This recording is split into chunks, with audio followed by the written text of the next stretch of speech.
Hey guys, so today I'm doing another video on how to make your garland fuller.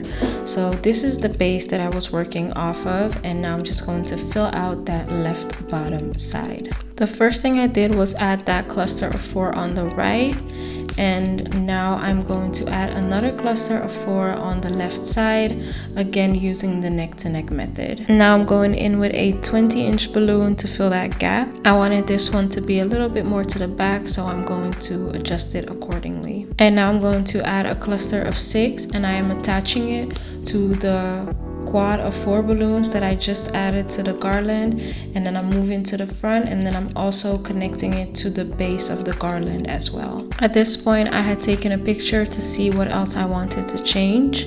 So the garland on the right was fine. I felt like the left one needed a little bit more filling at the back. I felt like it was just a little bit of a blank space. Definitely in person you can't really see it on camera, but in person I just felt like it was missing something.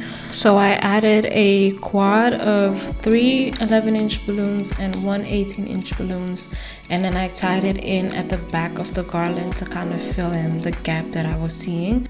And then I added one more quad to the front of the garland, and I did that because I felt like it was a little bit of difference in depth and I wasn't liking the way it was looking. So I'm gonna put some comparisons up to show you what I added because I didn't get it on camera. And then here's the end result. If you have any questions, definitely feel free to leave it in the comment section below, and I hope that helps.